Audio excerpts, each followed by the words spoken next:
Tinochingambidzana zvekare kuchirongwa tsika dzevatema.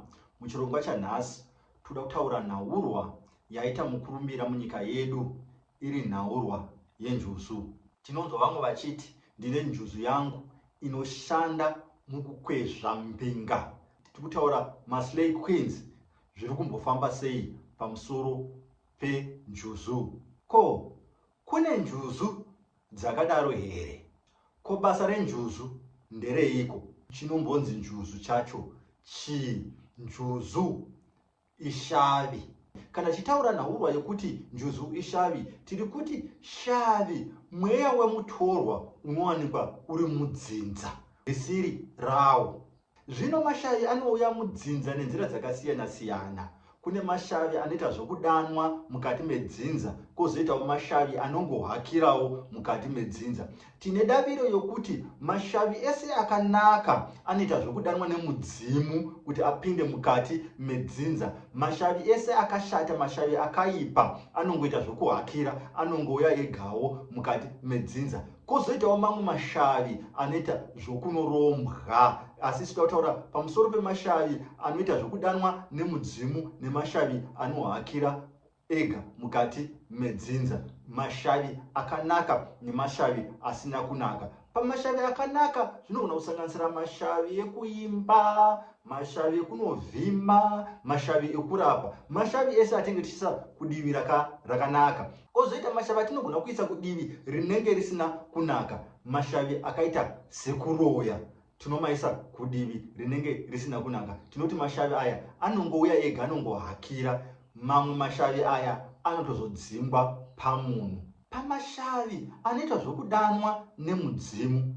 kune mashavi anogona kugara ari ega pamunhu pasina mudzimu, sekuti shavi rokuvhima rinogona kugara riri rega pamunhu pasina mudzimu. Kwozoita mamwe mashavi asingagoni kugara ari ega pamunhu pasina mudzimu, zvakaita sekuti shavi rekurapa rinoti ritogara pamunhu, munhu iyeye anenge ane mudzimu, nokuti shavi iroro rinotevererana nemudzimu. Tinokwanisa kuti kana tichitaura nhaurwa yezvipo kati yechipo, tiri kutaura nhaurwa yemashavi. Mashavi ndiwo anouya nezvipo zvakasiyana siyana. Maona kuti achitaura kuti kuimba, kuvhima, zvipo zvinenge zvichiuya nevanhu. Saka munhu unokwanisa kuita chipo chimwe chete chakaita sekuimba, asi mashavi anogona kugara pauri zvekare akasiyana siyana, zvekuti unogona kupedzera une zvipo zvinenge zviri pauri zvinenge zvakasiyana siyana nemashavi anenge akagara pauri. Tiri kuti mashavi anokwanisa kugara akawanda pamunhu. Shavi rinokwanisa kugara riri rimwe chete pamunhu. Shavi rinokwanisa kugara pamunhu, kana kuti mashavi anokwanisa kugara pamunhu pamwe chete nemudzimu. Shandei kunjuzu. Tati njuzu ishavi. Njuzu ishavi rakamira sei? Kana tikati munhu atorwa kana kuti aenda nenjuzu, chatinototarisira pamunhu iyeye ndechekuti achadzoka ava chiremba. Zvinobva zvatibudisira pachena kuti kana tichitaura pamusoro penjuzu, tiri kutaura pamusoro peshavi rinokwanisa kurapa.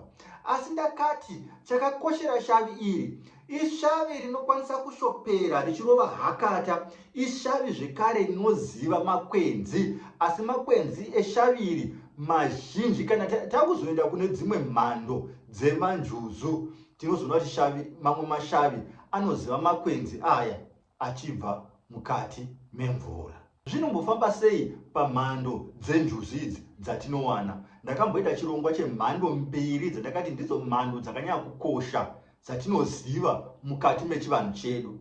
Ndakataura pamusoro penjuzu tsungunu, ndikataura zvekare pamusoro penjuzu murazvo inonzi zvekare vazungu. Njuzu dzese dziri mbiri idzi dzakanangana nekurapa, asi chakati chakasiyana panjuzu idzi mbiri ndechekuti tikatarisa tsungunu ndiyo yatingati iri very ancient, ndeyakare kare. Takati njuzu iyi ndiyo yaikwanisa kutora kana kuenda nemunhu pasi pemvura, inenge iri tsungunu. Ndiyo yatakati makwenzi ayo anobva mukati memvura. asi inenge zvekare yakangodangana nekurapa. Kozoita njuzu murazvo, ndiyo yatakati munhu anoenda nenjuzu murazvo haaendi pasi pemvura, asi anotetereka nenyika achinozonosvika kuna chiremba kwaanotemedzwa. Kodzimwe njuzu dzatakunzwa mazuvano idzi dzaita mukurumbira dzinopinda papi? Kune vanhu vanoti kune njuzu inonzi dona. Njuzu iyoyo ndo inonzi ndo ine hwezvavarume, ndiyo inonzi njuzu inoenda patouchline, ichinobetsera vanasikana kuti vanowana mbinga kana vaenda patouchline. Ndiyo njuzu inonzi dona. Tiri kutaura nezvenjuzu dzinonzi dzava kuenda patouchline. Tine njuzu inonzi dona here? Zvanzi njuzu inoda kuchena, haidi zvetsvina, ikagara pamunhukadzi ndiyo inozokwezva mbinga. Ngatizvitaure ipapo. Dona haisi njuzu. Dona kamuitiro kanoita munhu ane shavi, kwete shavi renjuzu chete. Chero kamuitiro aka kakawanda kuvanhu vane mashavi enjuzu, asi kamuitiro aka kari kuvanhu vakawanda vane mashavi. Hatirevi kuti dona injuzu, asi kamuitiro kanoita munhu anenge ane shavi, kunyanya vane mashavi emanjuzu. Vazhinji vakanzwa kuti n'anga kana chiremba, vanobva vafunga n'anga dzine tsvina, n'anga dzinofambapo dzine marengenya, ndiyo the image yavanoona yen'anga. But that has not always been the image yen'anga. Tikatotaura kumashure uku, tikada kuteedza mufananidzo weimwe n'anga yakasvika ikaonekwa nemwe munhu akabva munyori, akabva kuEngland. N'anga iyi yakanga yakatochena. N'anga yatakataridzwa mubhuku rinonzi Rhodesia and East Government. N'anga yakabuda yakachena. Zvaitotaridza kuti n'anga dzemazuva iwawo dzaipfeka zvinhu zvenguva iyoyo zvainzi ndezvemhando yepamusoro. Zvinhu zvakatozouya nekufamba kwenguva kuti takatanga kuzoona n'anga dzava n'anga dzinenge dzakusiririsa, dzinenge dzine urombo. Zvinhu zvakazouya nekufamba kwenguva. Kare n'anga ndo dzakanga dziri upper class musociety, nokuti dzaiwana pfuma yakawanda. Kunyanya n'anga dzaigona basa, dzaibva dzawana pfuma inenge yakawanda, saka dzaikwanisa kutenga micheka zvakanga zvisingakwanisiki kutengewa the ordinary people. Saka the image yen'anga iyi yokusiririsa image ya iko zvino zvino, kwete image yakare. Apa tiri kutaura panhaurwa yedona kuti shavi renjuzu rinogona kuuya nekahunu kedona kekuda kuchena, kahunu kedona kekusada tsvina, kahunu kedona kuita semunhu anoshamisira. Ndikakupai kuti this is the real image yen'anga dzakare, dzaitova vanhu, vaitove vanhu vaishamisira. Saka dona haisi njuzu, asi muitiro unogona kuwanikwa uri pashavi renjuzu nemamwe mashavi akasiyana siyana. Maitiro edona anogona kuve ari pamunhu. Hazvirevi kana kuti munhu wese akada zvekutsvinda, akasada tsvina, atove nedona. Munhu anogona kuzviitawo zviri natural. Saka unhu hwedona haisi njuzu. Hunhu hunouya, kati unhu hunouya nenhaurwa yeshavi, ndicho chinonzi dona. Pozoita mupeperekwa. Tataura dona, regai tibve pairi chinoenda panhaurwa yomupeperekwa. Zvinonzi zvakare kune njuzu mupeperekwa. Zvanzi njuzu iyi zvekare inoita kuti munhu ave pfambi. Regai nditaure zvekare. Ndambotaura pekutanga ndikati njuzu ishavi, uye ishavi rakanaka. Hatina shavi rakanaka rinongohakira. Shavi rakanaka rinotsvakiwa nemudzimu. Chero rikasanogara nemudzimu asi rinenge ratsvakwa nevadzimu. Kana richinge ratsvakwa nevadzimu rinopinda mukati medzinza. Vadzimu ndo vanozoripa kune mumwe muzukuru. Chero ivo vakasaenda kunogara ipapo rikanogara riri rega. Asi munhu iyeye anenge apiwa chipo ichocho nevadzimu vake. Saka mashavi ese akanaka tiri kuti anotsvakwa nevadzimu. Mupeperekwa zonzi inouyisa ufambi. Kana tava nenjuzu inouyisa ufambi, injuzu yakanaka here? Ndo patingada kutangira ipapo. Inenge ava njuzu yakanaka here yatinoti iri kutsvakwa nevadzimu kuti itume mwana kuenda patouchline. Vadzimu vakunotsvaga shavi rinotuma mwana kuti arase unhu. Vachiri vadzimu here vakutsvaka ivavo? Richiri shavi rakanaka here iroro? Ichiri njuzu yatinoziva here iyoyo? Kune njuzu here inonzi mupeperekwa inotuma mwana kuenda patouchline? Mupeperekwa haisi zvekare njuzu. Mupeperekwa mweya unowanikwa kumadziva asi usiri wenjuzu. Mupeperekwa mweya wevanhu vakatsakatikira mukati memadziva. Kutsakatikira mukati medziva handiko kunokuita kuti mweya wako uve mweya wenjuzu kana kuti ubudise shavi renjuzu. Ndakambozvitsanangura pandaitaura nhaurwa yetsungunu nenhau yemurazvo kuti zvinofamba sei kuti tizova neshavi rinonzi njuzu. Saka tine vanhu vaipondwa vachinokandwa mukati memadziva. Vanhu vakanyanya kupondwa vachikandwa mumadziva, vazhinji vavo dzaive fambi. Fambi idzi dzaingopepereka nenyika. Munhu aigona kubva kuKwekwe oenda kana kuti kuHarare, kana kubva kuKwekwe oenda kana kuti kwaMutare, onoita mabasa ake ikoko. Zvonoshata ikoko onopondwa ikoko, onokandwa mudziva reikoko. Mweya uyu hauiti njuzu. Mweya uyu unoita mupeperekwa. Unongomuka nemabasa awo. Mweya iwoyo unenge uchidawo pekunogara.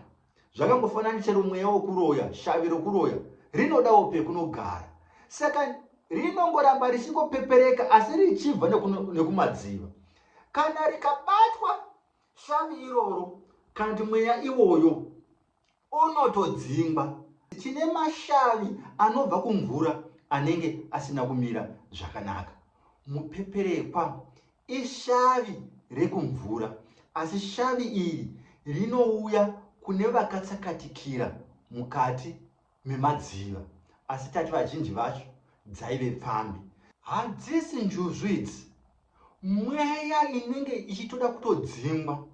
Ndosaka tichiti pamwe paneti kwachenura paya, kune mweya inogona kungotevererana nemashavi anenge akanaka. Mimwe mweya iyi ndiyo mweya yemupeperekwa. Asi kana tikazobata mweya iyi semweya yenjuzu, takuipembedza. Zvazvakureva ndezvekuti hatichatobvi mukati mechipfambi. Hakuna mudzimu unokurudzira chipfambi. Hakuna mudzimu unokurudzira mwana kuenda patouchline. Hakuna mudzimu unokurudzira kusaroorwa kwevana. Chivanhu chedu chiri centered around nhaurwa yeunhu, ubuntu. Asi kana makuda kundiudza kuti zvanzi touchline, unhu, tinoona ubuntu panhaurwa yetouchline, pamwe ndingagona kubvumirana nemi. Hwaro, the foundation yechivanhu chedu inhaurwa yeunhu. Saka kana takuzoona chivanhu chakukurudzira touchline, hatichaoni unhu, asi nhaurwa yekuti kwagara kuine mamwe mabasa akanga asina kumira zvakanaka kubva kare nakare, zvinongovako. Kwagara kwakanga kuine mashavi asina kumira zvakanaka, zvakangoita seshavi rehuroyi. Shavi rehuroyi raingoveko, asi rakanga risingatambirwi nethe society yevanhu vatema. Tine mashavi akaita seekuba akagara ariko, asi akanga asingatambirwi mukati mesociety yechivanhu. Chero tikatora shavi rechipfambi tikati injuzu, rinongova shavi rechipfambi chete. Chero tikanotora mapere tikati imbudzi, tikamaisa mukati membudzi, anenge achingova mapere, tichazoziva kuti mapere kana mbudzi dzichinge dzapera. Chero tikanoromba tikati taromba uyu mudzimu, asi icho chiri chirombwa, chinongoramba chiri chirombwa, tichazoziva kuti chirombwa vanhu vapera. Ndizvo zvimwe nemashavi mamwe atakupembedza. Tichazongoziva chete kuti apa ndakatamba neshavi risiri iro, ndakatamba nezvinorwadza kana zvichinge zvakurwadzisa kana kuti zvichinge zvakunyudza. Nhaurwa yemweya dzakaipa chadzinotsvaka kuparadza. Ndipo panenge pachingova kumagumo azvo. Vazhinji takazoona vakupinda mune dzimwe tsekwende dzinenge dzisina kumira zvakanaka, nokuti mhepo idzi dzatogona kuda kupembedza idzi, mhepo idzi dzinongotsvaga kuparadza, mhepo idzi dzinongotsvaga kuuraya, nokuti idzo zhinji mhepo idzi dzakafa dzichiita zvekupondwa, saka zvadzinoda kuparadza. Ndakati kune mamwe madziva anenge ane mweya dzisina kumira zvakanaka, mweya idzi dzinongotsvaga kuparadza. Tingadzipembedza hedu nhasi tikati manjuzu, asi mweya idzi dzinotsvaga kuparadza. Ndiko kuparara pamwe kuri kuita hama dzedu dzichiti tiri kugadzira manjuzu. Njuzu ishavi rakanangana nekurapa, ishavi risingazombofe rakaenda patouchline. Umqambisi the African teacher, ndatenda.